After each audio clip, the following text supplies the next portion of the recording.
दोस्तों आपका स्वागत है एक बार फिर से हमारे चैनल नोटवर्ड में। आज की इस वीडियो में दोस्तों हम इंग्लिश क्लास 11th का जो सिलेबस है सेशन 2024 और 25 के लिए वो देखने वाले हैं। बहुत इंपॉर्टेंट वीडियो है दोस्तों, सारी चीज़ें मैं आपको बताने वाला हूँ।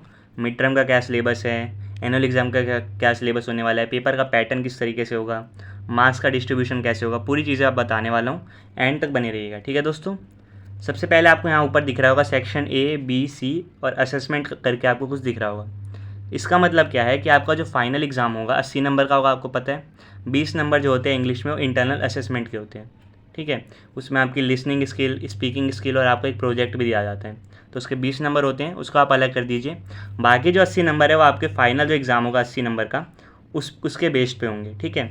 उसमें आपको पता है 3 सेक्शन होते हैं। पहला सेक्शन होता है रीडिंग कॉम्प्रीहेंशन, जो आप यहाँ देख सकते हैं 26 नंबर का आने वाला है, ठीक है। सेक्शन बी है राइटिंग स्किल, जिसमें लेटर राइटिंग या आर्टिकल ये सब होता है, ये आएगा 23 नंबर का। सेक्शन सी है लिटरेचर, जिसमें आपके बुक के क्वेश्चन होंगे, जो आएगा 31 नंबर का, ठीक है दोस्तों।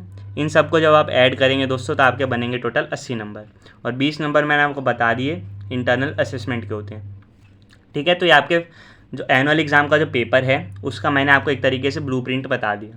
अब आपको मैं बताता हूँ दोस्तों, मिड टर्म जो एग्ज़ाम आपका होगा उसमें क्या क्या सिलेबस होने वाला है। तो आपको पता है आपकी 2 टेक्स्ट बुक है, हॉर्नबिल है, एक स्नैपशॉट है। तो हॉर्नबिल में lesson 1 the portrait of a lady, poem 1 a photograph, फिर है lesson 2 we are not afraid to die if we can all be together. Lesson 3 है डिस्कवरिंग टट द सागा कंटिन्यूज़, पोएम 2 है द लेबरनम टॉप। यानी ये जो 5 मैंने आपको बताए, 3 लेसन और 2 पोएम, ये हॉर्नबिल बुक से आपके मिड टर्म एग्ज़ाम में आ रही है, ये ध्यान रखिएगा। अब मैं बता देता हूँ स्नैपशॉट में जो 3 लेसन आ रहे हैं। पहला क्या है, the summer of the beautiful white horse, lesson 2 है द एड्रेस, और लेसन 3 है मदर्स डे, ठीक है। यानी कि टोटल जो हैं 3 चैप्टर स्नैपशॉट से और हॉर्नबिल से 5, यानी कि टोटल 8 चैप्टर आपके मिड टर्म एग्ज़ाम में आ रहे हैं, ठीक है, जिसमें से 2 पोएम भी है। अब आता है दोस्तों रीडिंग स्किल। रीडिंग स्किल में आपको पता है अनसीन पैसेज होता है, ठीक है, वो डिस्क्रिप्टिव हो सकता है, फैक्चुअल हो सकता है। दूसरा होता है केस स्टडी वाला पैसेज, वो भी अनसीन होता है। उसमें या तो आपको कोई डेटा दिया होगा, ग्राफ दिया होगा, ऐसा कुछ होता है, ठीक है। तो 2 आपके पैसेज हो गए। तीसरा होता है नोट मेकिंग एंड समराइजेशन, ये बहुत इंपॉर्टेंट है। आपको कुछ चीज़ें आपको दी होंगी, पैसेज दिया होगा, ठीक है, उसमें आपको नोट्स बनाने उसको पढ़ के, ठीक है, और समरी भी लिखने का आता है, तो ये भी आता है दोस्तों, 5 नंबर का होता है ये। फिर आता है क्रिएटिव राइटिंग स्किल, उसमें क्या आने वाला है शॉर्ट कॉम्पोजिशन, यानी जो छोटे होते हैं 50 वर्ड्स की जिनकी लिमिट होती है। सबसे पहला है कि आपको विज्ञापन यानी एडवर्टीजमेंट आपको बनाना होगा अच्छा सा। दूसरा होता है पोस्टर, तो ये 2 चीज़ें आपको ग्रामर में पढ़नी है शॉर्ट कॉम्पोजिशन में। फिर आता है दोस्तों स्पीच राइटिंग, कोई भी टॉपिक आपको दिया होगा 2 लाइन स्टार्टिंग की, उसके आगे आपको कोई स्पीच कंटिन्यू करनी है, या आपको टॉपिक डायरेक्ट दिया होगा, आपको खुद से स्पीच बनानी है 120 से 150 वर्ड्स में, ठीक है। तीसरा आता है डिबेट राइटिंग, कोई टॉपिक है उसमें या तो आपके उसके साथ आपको बताएं, उसके मतलब लिए जो है आपको पॉइंट देने हैं, या तो उसके अगेंस्ट पॉइंट देने हैं, यानी डिबेट राइटिंग करनी है। तो ये जो 3 टॉपिक हैं ये राइटिंग स्किल में है आपके मिड टर्म एग्ज़ाम के लिए मैं बता रहा हूँ। फिर आता है ग्रामर।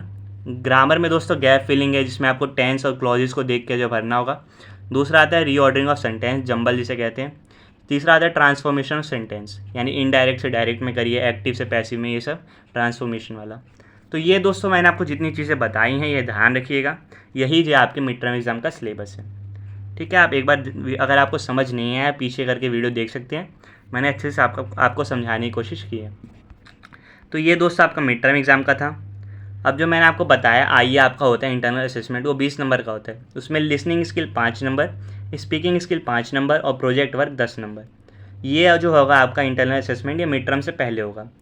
एनुअल एग्ज़ाम के टाइम पे भी आपका दोस्तों इंटरनल असेसमेंट होने वाला है, तो जो फाइनल मार्क्स होते हैं ना वो इन दोनों के एवरेज लगते हैं, ठीक है। 10 इसको जो 10 में कन्वर्ट कर दिया जाएगा, और एनुअल एग्ज़ाम को भी 10 में कन्वर्ट कर देंगे। या तो कभी कभी क्या होता है दोस्तों, जो आपका फाइनल एग्ज़ाम है उसी के जो मार्क्स हैं डायरेक्ट लग जाते हैं, तो इसको अभी आप छोड़ दीजिए इंटरनल असेसमेंट को, ज़्यादा इसमें कुछ नहीं होता। आपको टीचर एक टॉपिक देगा, आपको प्रोजेक्ट बनाने के लिए बोलेगा, फिर उसको आपसे मतलब क्लास के सामने आप प्रेजेंट करने के लिए बोलता है कि आपने कैसे बनाया, इसमें क्या क्या लिखा है, उस पर कुछ क्वेश्चन पूछ सकते हैं बच्चे, ऐसा कुछ होता है, ठीक है दोस्तों।